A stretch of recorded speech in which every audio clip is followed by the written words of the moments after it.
télé est à vous.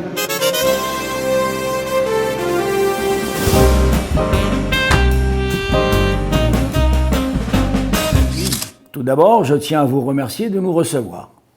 Il est important de faire savoir qu'il existe une solution pour vivre heureux sans alcool.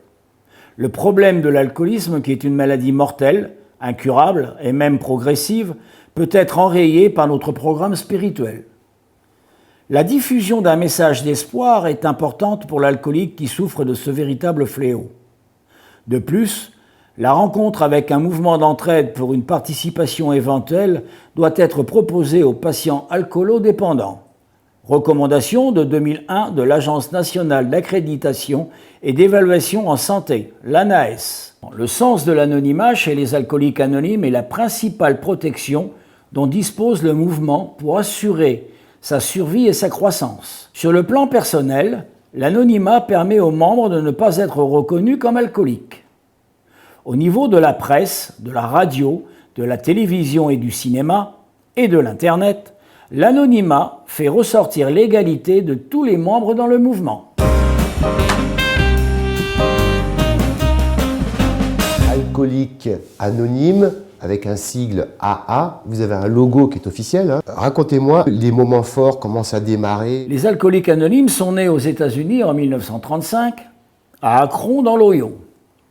De la rencontre de deux alcooliques que les médecins considéraient alors comme condamnés. Et pour la petite histoire, l'un des deux était un médecin. Ils étaient persuadés qu'en partageant leur expérience le plus honnêtement possible, ils acquéraient davantage de force et de confiance pour se rétablir. Ils créèrent le premier groupe de ce qui allait devenir les alcooliques anonymes.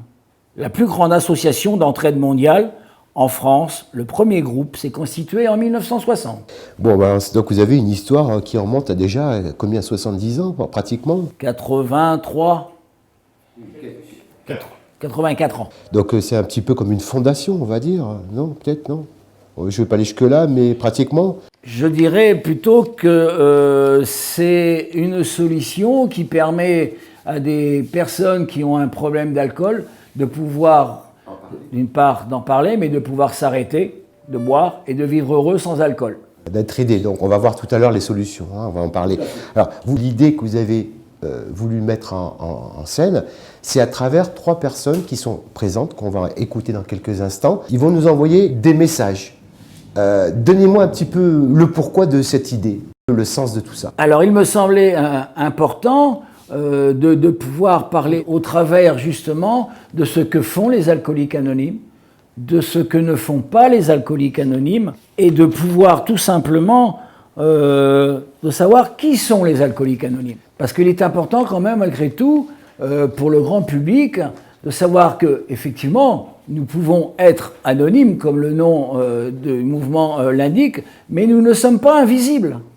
Nous ne sommes pas invisibles, malgré qu'on soit, comme vous l'appelez techniquement parlant, fermé sur ce plateau. Mais c'est pour une raison simple, c'est que l'anonymat est la base spirituelle de notre mouvement. Il faut savoir que nous avons un programme spirituel. Oui, et puis ça vous permet quand même de communiquer et puis de transmettre une courroie aux plus ou moins jeunes pour dire les solutions que tout à l'heure on va aborder et puis de ne pas rester tout seul dans un coin et puis de chuter, quoi. Il y a des gens qui sont là pour aider ces cas qui se présentent. Complètement. En fait, c'est une chose qui est d'importance à mes yeux, ça n'engage que moi ce que je dis, c'est l'identification. L'identification à une autre personne qui a le même problème que moi et qui, par son expérience, a pu s'en sortir et me montrer le chemin à suivre.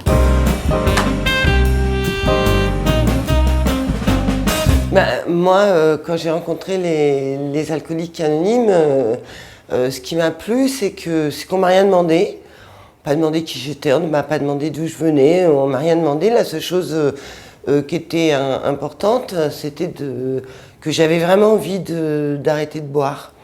Et à partir de là, je suis allée dans les réunions des alcooliques anonymes où sont des gens qui qui se réunissent et qui parlent de leurs problèmes ensemble, parce que l'alcool a pu entraîner des tonnes de choses terrifiantes dans leur vie, dans leur santé, dans leur profession, et a impacté aussi, bien sûr, tout ce qu'il y a autour. On dit les alcooliques anonymes, ça me paraît important, c'est qu'on est anonyme, mais en fait on n'est pas secret, et que c'est vraiment pour le respect de la personne. Ce que je voulais dire, c'était qu'on était tous des bénévoles, et que grâce au fait que, grâce aux alcooliques anonymes, moi je suis devenue abstinente, et grâce à ça, je peux me permettre de parler à d'autres de leurs problèmes, du problème de l'alcool, et de comment moi, par exemple, je suis arrivée à m'en sortir, et comment je peux être là pour les aider. Le message pour moi qui me paraît primordial, d'une part, c'est de venir en groupe de partage pour justement, dans un premier temps, c'est ce que j'ai fait moi, écouter, m'imprégner au maximum de ce programme de rétablissement.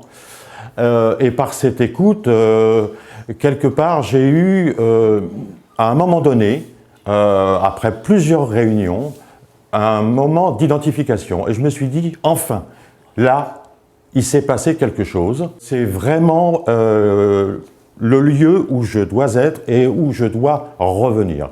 C'est un programme de rétablissement qui m'était offert avec beaucoup d'espoir. C'est ce que j'ai ressenti. Et c'est comme ça aussi que j'ai pu trouver ma propre acceptation, c'est-à-dire baisser les bras et devenir abstinent. Alors pour moi, il faut que vous sachiez que les alcooliques anonymes ne vous jugeront jamais sur votre alcoolisme présent ou passé. Il faut savoir que les alcooliques anonymes ne viendront jamais mettre leur nez dans vos traitements médicaux, ne porteront aucun jugement sur votre état psychique. Ils ne sont pas là pour vous offrir non plus un soutien matériel. Par contre, ils sont là pour vous accueillir, ils sont là pour vous rassurer et faire en sorte que vous en sortiez. Il faut savoir, et c'est très important, que les alcooliques anonymes vivent uniquement de la contribution de leurs propres membres. Ils n'acceptent aucune contribution gouvernementale ou privée, d'où qu'elle vienne. Pour conclure, j'ai trouvé une famille qui m'a accueilli et qui m'a permis de me sortir de l'alcool. Et aujourd'hui, c'est avec un grand sentiment d'appartenance à un groupe d'amis qui m'ont apporté et m'apportent tout leur soutien. Merci à vous trois de nous avoir délivré vos messages importants pour les gens qui en ont besoin. Maintenant, Dominique, on va passer aux solutions. Je regarde un petit peu mon guide. Quelles sont les méthodes disponibles aujourd'hui pour se faire aider ?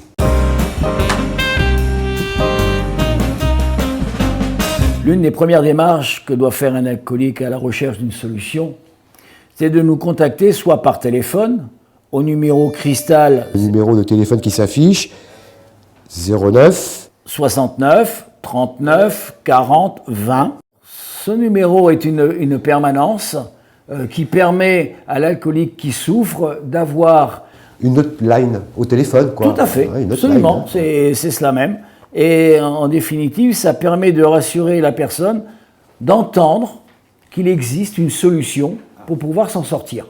Il est important, à mon sens, de pouvoir contacter des gens qui ont eu ce problème-là et qui le partagent. Le partage est important. C'est pour ça qu'il existe bien évidemment des réunions où on peut partager sur cette problématique. En fait, je crois qu'en plus du numéro national, les gens peuvent rechercher une réunion sur le site national France, www.alcoolique-anonyme.fr. Voilà, un site internet, hein, voilà. C'est ça, tout à fait. Soit par le biais d'un médecin qui connaît le mouvement. C'est quand même important aussi de se faire aider par un médecin. Alors notre méthode, qui est un programme spirituel avec 12 étapes de rétablissement personnel et 12 traditions concernant le bon fonctionnement du mouvement. Et cela s'adresse bien évidemment à tous ceux, hommes, femmes, jeunes, moins jeunes, qui ont un problème avec l'alcool de tout milieu et de tout horizon. Il est fortement suggéré à celui ou celle qui commence une démarche de rétablissement de nous rejoindre pour se faire aider. Alcoolique anonyme ne convient pas forcément à tout le monde, et pour cela, il existe d'autres mouvements d'anciens buveurs ou des fallistes. Le but d'Alcoolique Anonyme est de permettre de vivre heureux sans alcool au moyen d'une méthode simple pour personne compliquée. Qu'est-ce que vous allez pouvoir faire pour ces gens-là qui sont en détresse? Je vais vous faire un exemple tout simple. Hier soir, en réunion, est arrivé un jeune ami qui recherchait de l'aide, tout simplement pour pouvoir arrêter de boire. Parce que la première des choses auxquelles on pense, c'est d'arrêter de boire, c'est pas le reste. Alors que nous savons par exemple, par expérience, que arrêter de boire, c'est bien, mais c'est pas suffisant.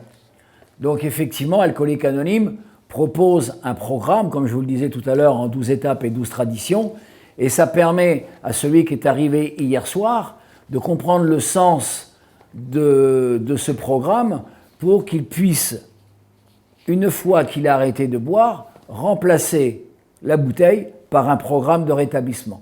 C'est aussi simple que ça. Alors on peut vous contacter comment aujourd'hui? Eh bien, comme je le disais tout à l'heure, soit par téléphone, soit par Internet, soit par le biais d'un médecin, soit par le fait tout simplement, quand on est dans une cure de désintoxication, nous nous déplaçons en clinique, nous allons dans les hôpitaux, on va même en prison. Vous proposez aussi des réunions régulièrement par lesquelles les gens peuvent y assister. C'est ce que je vous disais tout à l'heure. Hier soir en réunion, un ami est arrivé pour la première fois et à qui nous avons essayé d'apporter un éclaircissement sur la manière dont nous procédons pour pouvoir, d'une part, arrêter de boire, mais de vivre heureux sans alcool. Alors maintenant, nous allons passer au message que Dominique et donc ses amis aujourd'hui ont voulu adresser au grand public. Alors, je vous écoute, Dominique. Alors il faut savoir qu'il existe en France 600 groupes environ, 60 groupes en langue étrangère, 16 groupes outre-mer. Alcooliques Anonymes est présent dans environ 1/5 d'établissements pénitentiaires, soit 40 établissements. Vous êtes nombreux dans ce cas-là en France? Vous avez des statistiques? En gros, nous ne sommes pas un mouvement de chiffres, mais nous savons qu'il existe quand même à peu près 600 groupes en France.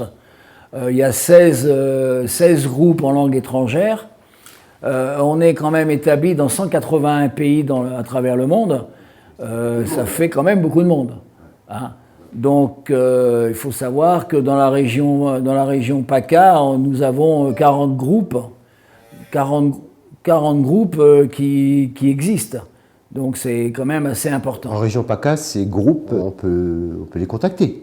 Tout à fait. Alors, la méthode pour les contacter, c'est... C'est simple, c'est par le biais du numéro que l'on a... Cristal, le numéro Cristal. Le numéro Cristal qui a été annoncé tout à l'heure. D'accord. Et qui fait que, voilà, ce sont les gens qui interviennent en venant nous voir, surtout. Voilà, mais il y a une relation qui se fait locale, c'est pas... d'accord, bon, très bien. Alors, tout à l'heure, vous me parliez aussi de groupements familiaux à l'ANON. Qu'est-ce que c'est? Alors, ce sont ni plus ni moins des gens qui s'occupent des amis, des parents de gens qui ont un problème d'alcool. Donc, les gens qui sont impactés dans le pourtour de l'alcoolique. Absolument. Alors, Absolument. Ça se passe comment? Ça se passe exactement comme les Alcooliques Anonymes, des réunions. Ils ont une permanence téléphonique nationale, même, je crois, régionale. Et c'est le même système, c'est sur la base exactement le même programme spirituel que les Alcooliques Anonymes. D'ailleurs, c'est la femme d'un des deux fondateurs d'Alcooliques Anonymes qui a créé ce mouvement-là, parce qu'ils se sont aperçus qu'effectivement, ça impacte toute la cellule familiale. Il y a un numéro pour ça, là, je vois dans mes notes, là, 09, dites-moi le numéro. C'est ça, c'est le numéro que 63, vous avez, 09 63 69 24 56. Ça, c'est pour les groupements familiaux à l'ANON. Absolument. Donc les personnes qui sont impactées par la personne alcoolique qui se trouve dans le foyer, quoi. Hein. Moi, je voulais poser la question, est-ce qu'il y a des terrains propices à l'alcoolisme?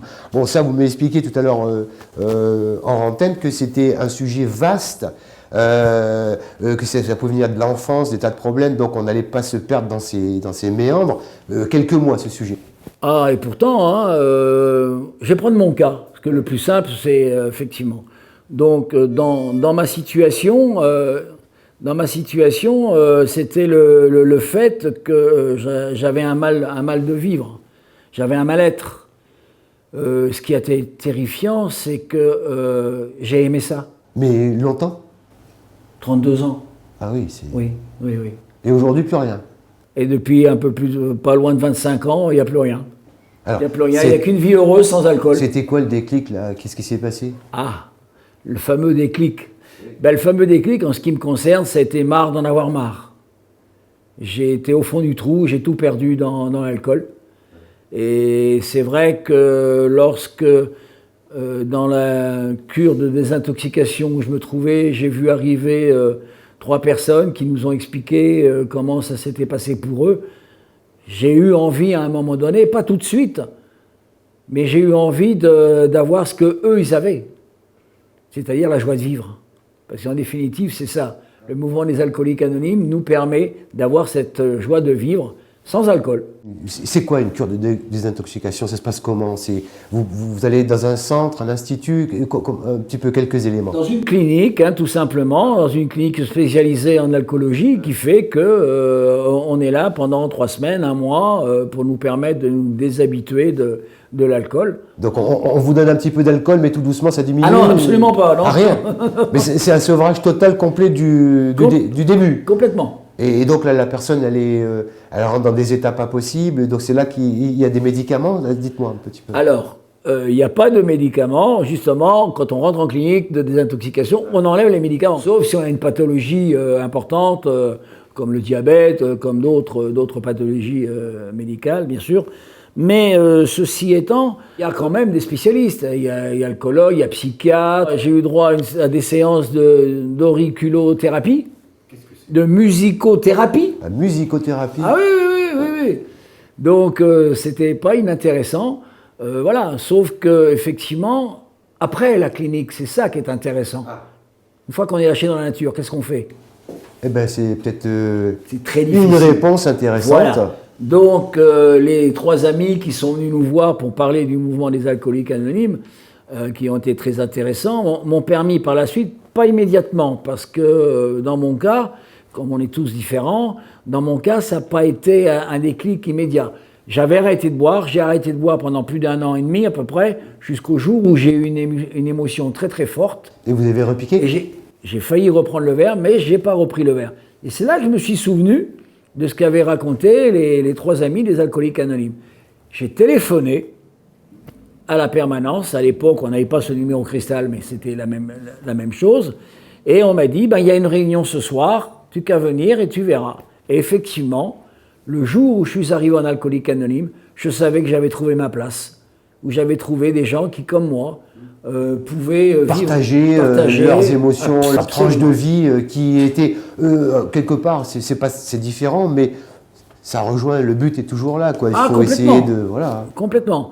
Donc, j'en suis arrivé à un moment donné de choisir, pour moi, en tous les cas, de choisir le chemin de la liberté, parce que je n'étais pas libre. Parce que ça peut être la mort aussi, au bout. Alors, non seulement ça peut être la mort, mais ça peut être aussi le fait d'être interné.